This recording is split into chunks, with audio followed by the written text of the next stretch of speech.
हम लोग चैप्टर पढ़े भूगोल का खो नंबर चैप्टर, जिस चैप्टर का नाम है जल संसाधन। क्या नाम है? अच्छा, जल किसको बोलेंगे? पानी को, है ना। तो ये जो क्वेश्चन दिया हुआ है कि जल संरक्षण से आप क्या समझते हैं, इसके क्या उपाय है। अच्छा, जल संरक्षण का मतलब क्या होगा कि पानी का बचत करना या पानी को खराब होने से बचाना। इसी को हम लोग बोलेंगे क्या, जल संरक्षण। जल मतलब ये क्या, पानी, और संरक्षण मतलब बचाना, सुरक्षित रखना, है कि नहीं। तो जल का अनुपयोग करना तथा उसे दूषित होने से बचाना ही जल संरक्षण कहलाता है। अब देखो, जल का हम बहुत ज्यादा उपयोग करेंगे, बिना फालतू का उपयोग करेंगे। जैसे अभी होता है, मोटर से जो नहाता है लोग, पहले क्या करता था, हाथ से चाप के निकाल देता, मेहनत लगता था उतना नहीं। अभी मोटर क्या किया है, इस्तेमाल कर रहा है, मोटर से जितना नहीं लेने का है पानी उतना ले रहा है। तो पानी का क्या हो रहा है, वो दुरुपयोग हो रहा है, अनुपयोग हो रहा है ना। समझ में आया? अच्छा, इसके क्या क्या उपाय हो सकते हैं? जल संरक्षण के निम्न उपाय हैं। क्या क्या है? भूमिगत जल की पुनः पूर्ति, यानी पूर्ण पूर्ति। जो भूमिगत जल है उसका क्या करना है, पुनः पूर्ति करना। जैसे बारिश हो रहा है, अच्छा भूमिगत जल क्या मतलब, जैसे बारिश हुआ तो बारिश होने के बाद पानी कहाँ जा रहा है, भूमि में ही जा रहा है ना, भूमि में जा रहा है। तो क्या कहते हैं कि भूमिगत जल की पूर्ण पूर्ति का उपाय है कि अधिक से अधिक वृक्ष लगाए जाए। अधिक से अधिक क्या करें हम लोग, वृक्ष लगाए। तो क्या है कि भूमिगत जल की पूर्ण पूर्ति का उपाय क्या है कि अधिक से अधिक हम लोग क्या करेंगे, वृक्ष लगाएंगे।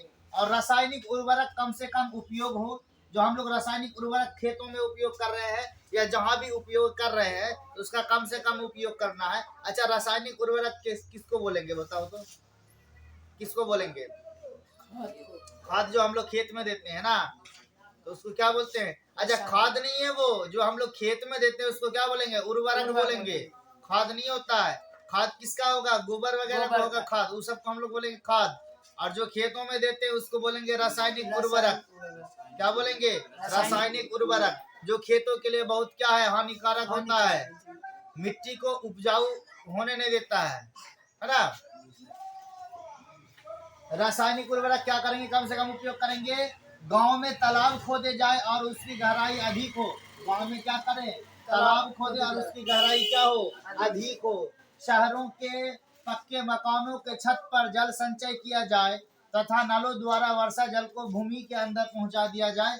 इस तरह से पुनः चक्रण की क्रिया को अपनाया जा सकता है। अच्छा, पुनः चक्रण की प्रक्रिया समझ में आया? जैसे बारिश हुआ तो गांव में क्या है कि गांव में तो मतलब जमीन में है, कहाँ चला गया, नदी तालाब में चला गया, उससे फिर कहाँ जमीन के अंदर चला गया पानी। लेकिन ये चीज शहर में नहीं है, क्योंकि शहर में तो जमीन है नहीं उतना। हर जगह क्या है, फरस है, रोड है, घर बना हुआ है। तो कहने का मतलब है कि वहां भी हो सकता है। कैसे? छत के ऊपर हम लोग पानी को क्या करेंगे, जमा करेंगे और किसी नाला के थ्रू या किसी पाइप के थ्रू हम लोग क्या करेंगे, जमीन के अंदर भेज सकते हैं। ठीक है, इस तरह से हम लोग क्या करेंगे, पुनः चक्रण क्रिया को अपनाएंगे। दूसरा है जल संभरण का प्रबंधन, है ना, या प्रबंध। प्रवाहित जल को ऐसे स्थानों में एकत्र किया जाना चाहिए जिससे खेतों की सिंचाई से लेकर पेयजल की समस्या को भी हल किया जा सके।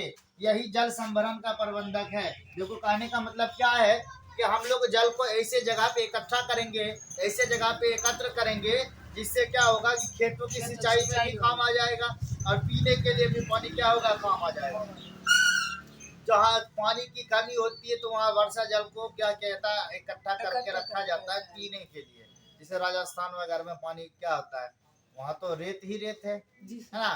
तो वहाँ पे क्या किया जाता है, इकट्ठा करा जाता है और उसी से क्या होगा, खेतों की सिंचाई होगी और पीने के लिए भी काम आएगा, है ना। उसके बाद है तकनीकी विकास। इससे जल का व्यय कम हो लेकिन लाभ अधिक होगा। इस प्रक्रिया में डीप सिंचाई, लिफ्ट सिंचाई, सूक्ष्म फुहारा इत्यादि आते हैं। अच्छा, इसका मतलब समझो कि तकनीकी विकास क्या है। तकनीकी विकास किसको बोलेंगे? देखो, यहाँ तुमने शहरों में जाएगा, जब शहरों में देखेगा क्या कि वहाँ इसी प्रकार से क्या होता है, खेती होता है, सब्जी का खेती होगा या कोई भी खेती होगा, जिसमें क्या होगा, लिफ्ट सिंचाई। सिंचाई लोग वहाँ पे नहीं करता है, मशीन चला दिया है, अपने आप सिंचाई होता है पाइप के द्वारा। पाइप में जगह जगह में छेद किया हुआ है, उसे क्या हो रहा है, पानी जा रहा है। और एक और आता है क्या, यहाँ पे वो आया सूक्ष्म फुहारा। फुहारा जो होता है वो गोल ऐसा होता है वो, ठीक है। उस अपने आप मतलब क्या होता है कि वो मशीन है समझो कि अपने आप को क्या होगा, ये मतलब फवारा की तरह क्या होगा, पानी देगा, घूम घूम के देता है पानी। एक को यहाँ पे लगा दिया तो इसका पूरा एरिया का सिंचाई हो गया, फिर एक को कहीं पे लगा दिया है वहाँ का पूरा एरिया सिंचाई हो गया। मतलब फवारा की तरह मारता है वो, और घूम घूम के, हाँ घूम घूम के मारता है एक के जगह, लेकिन घूमता है वो, फवारा मारा, पूरा सिंचाई हो रहा है वो, आदमी का कोई जरूरत नहीं है। समझ में आया। तो इस तरह का जो उपयोग होता है उसको हम लोग क्या बोलेंगे, तकनीकी विकास। उसके बाद है वर्षा जल का संग्रहण तथा उसका पुनः चक्रण। वर्षा जल संग्रहण करने के लिए हमें अतीत की ओर लौटना होगा।